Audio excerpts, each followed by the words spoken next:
Hello student, আজি আমি আমাৰ ডিসকাশন কৰিম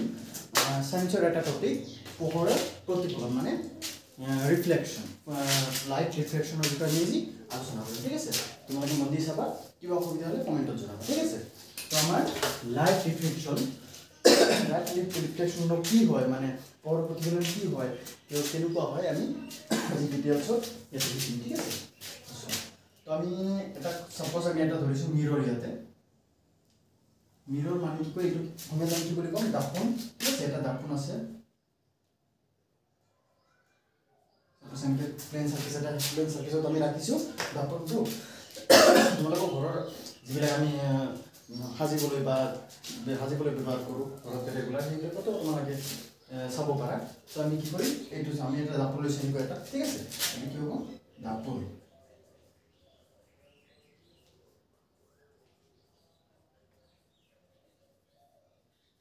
ঠিক আছে মিরর এতিয়া সাপোজ কোন এটা লক্ষ্য কৰা লাইট হ'ব পাৰে বাহুচৰ পোহৰ হ'ব পাৰে বা অন্য কিবা সোৰ্স এটা হ'ব পাৰে ঠিক আছে সাপোজ আমি ধৰি এতে সান আছে সূৰ্য ঠিক আছে সূৰ্য এটা উৎস বুলি সোৰ্স মানে ইয়াৰ পৰা পোহৰটো আহি আছে ঠিক আছে তেনেকে পোহৰটো আহিব মানে এনেকে পোহৰটো আহি আছে পৰিলে পৰাৰ পিছত কি হ'ব এটা খুন্দা খাই ইয়াতে খুন্দা খাই কি হ'ব এনেকে পাৰ বুজি পাইছা না এনেকে আহি এটি কি হৈ যাব পাৰ হৈ যাব তো এটি কি হ'ব এই ঘটনাটো এইটো যেটো ঘটনা হল হেতুতে আমি কি বুলি ক'ব পাৰি পোহৰৰ প্ৰতিফলন বা ৰিফ্লেকশন বুলি কোৱা হয় ঠিক আছে তো এটো তোমাৰ হৈছে এক কি ক'ব তোমাৰ আপতিত ৰশ্মি অসমীয়াতে কোৱা আপতিত ৰশ্মি ইয়াক ক'ব আপতিত ৰশ্মি ইংলিছত আমি কি ক'ম ইনসিডেন্ট বুলি কওঁ ইনসিডেন্ট আছে কি বুলি কোৱা হয় ইনসিডেন্ট আৰু যেটো আমাৰ খুন্দা খাই যেটো পাৰ হৈছে এটো প্ৰতিফলনৰ পছত পাৰ হৈছে তো এইটো গতিৰ নাম কি হ'ব প্ৰতিফলিত ৰশ্মি প্ৰতিফলনৰ বাবে পাৰ হোৱাৰ কাৰণে প্ৰতিফলিত ৰশ্মি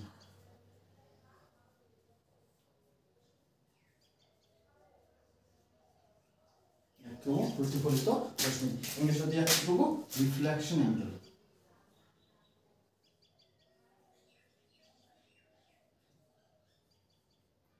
रिफ्लेक्शन रे रोशनी है ना रे रिफ्लेक्शन रे ठीक है तो এটা আমরা কি বল পোহর যেটো পরে যেটো ইনসিডেন্ট বা আপতিত রশ্মি যেটো পার হয়ে যায় এটা হচ্ছে প্রতিফলিত রশ্মি রিফ্লেকশন ঠিক আছে এতিয়া আমি ইয়াতে এটা মানে অভিলম্ব এটা কল্পনা করা হয় এটা অভিলম্ব কি করা হয় কল্পনা করা হয় ঠিক আছে এনেকুৱা এটা মানে নরমাল লাইন বুলি কয় ইংলিশত আমি কি লিখব আমি অভিলম্ব বুলি কওঁ ইয়াক আমি নরমাল ইংলিশত নরমাল লাইন বুলি ক'ব পাৰি ঠিক আছে তো ঠিক আছে এইটো তো এইটো কিহৰ কাৰণে ইউজ কৰা আমি শিকিম ইয়াতে তো সাপোজ এতিয়া এই নৰমাল লাইনটো আমি কিয় কৰিলো মানে কনসিডাৰ কৰিলো কমপ্লিট আমি ইয়াতে ললো সোৱা এইটো ইয়াতে দুটা এংগেল ফৰ্ম হয় এইটো কাৰণে এই দুটা এংগেল কি হৈ আছে ফৰ্ম হৈছে ঠিক আছে এইটো এটা এংগেল ঠিক আছে তো এইটো এংগেলৰ নাম হৈছে আমাৰ আই এইটো এংগেল হৈছে আৰ আই আৰু আৰ বা কি ঠিক আছে আই মানে ইনসিডেন্ট এংগেল আই মানে ইনসিডেন্ট এংগেল ইনসিডেন্ট কিয় ইনসিডেন্ট হওয়ার ফলত যেটা এঙ্গেল এই কারণে ইনসিডেন্ট এঙ্গেল বা আপতিত রশ্মির ফলত হওয়ার কারণে আপতিত কোণ বুলি কোৱা হয়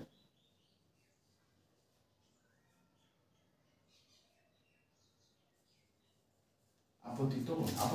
আপতিত হওয়ার বাবে যেটো কোণ উৎপন্ন হয় তাক আপতিত কোণ বা ইনসিডেন্ট হওয়ার কারণে যেটো কোণ তাক কি বুলি কোৱা হয় ইনসিডেন্ট এঙ্গেল বুলি কোৱা হয় ঠিক আছে তো এটো ৰিফ্লেকশনৰ বাবে হৈছে গতিকে রিফ্লেকশন এঙ্গেল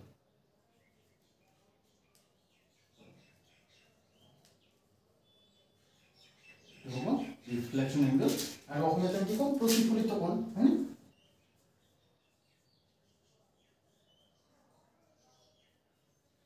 প্রতিফলিত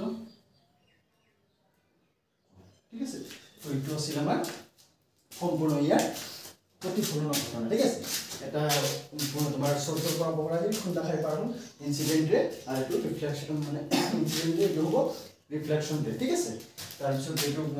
তোমাৰ দুটা এঙ্গেল ফৰ্ম হ'ব আপতিত প্ৰতিফলিত কোণ ঠিক আছে ফৰ্ম হ'ব আৰু এইটো দুটা নিয়ম আছে আমাৰ এই প্ৰতিফলন সম্পূৰ্ণ প্ৰতিফলন যেটো হ'ল দুটা নিয়ম আছে তো প্ৰথম নিয়মটো আমি ক'ব পাৰি নম্বৰ 1 ৰুল এইটো হ'ব তোমাৰ ইনসিডেন্ট রে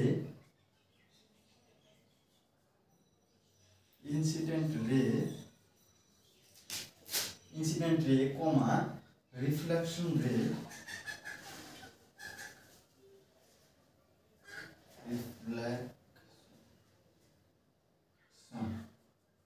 reflection ray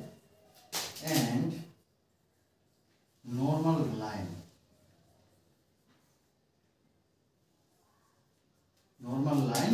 lie in the same plane মানে এটি কি বুঝাইছে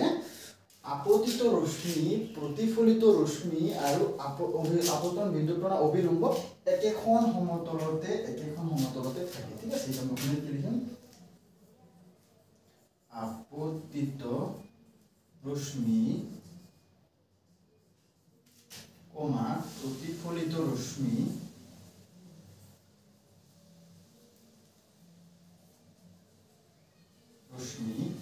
আৰু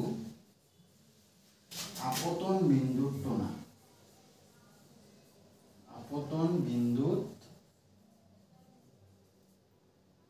টনা অভিলম্ব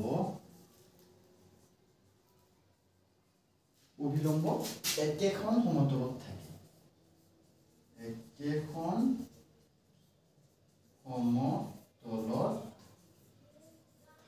ঠিক আছে এটা হলো আমার প্রথম রুল ক্লিয়ার আছে তো দ্বিতীয় রুলটা হচ্ছে কি আমার দ্বিতীয় রুলটা কি হবে এটা আমি শর্টকাটে লিখি এইটা আমি কি বলবো সাইন বলবো ঠিক আছে তো আমি ডাইরেক্ট শর্টকাটে লিখব পারি সাইন আই ঠিক আছে এই সাইন আই টু সাইন আর এর লগত ইকুয়াল হয় মানে এইটো যদি বাগানে 30 ডিগ্রি হল এইটো কিমান হ'ব 30 ডিগ্রি হ'ব ঠিক আছে তো মানে সাইন আই এর লগত সাইন আই সদায় কি হয় আমাৰ কি হয় সমান হয় तो नॉर्मली इनके इंग्लिश मीडियम বা সিম্পল দুটা তেনেকৈ লিখিব পাৰি sin i sin r তো এইটো আছিল আমাৰ পোহৰৰ প্ৰতিফলনৰ বিষয়ে সম্পূৰ্ণ ভিডিও তোমালোকৰ যদি কিবা ডাউট আছে কমেন্ট কৰি জনাবা মই ক্লিয়াৰ কৰিবলৈ ট্ৰাই কৰিম আশা কৰোঁ তোমালোকে বুজি পাইছা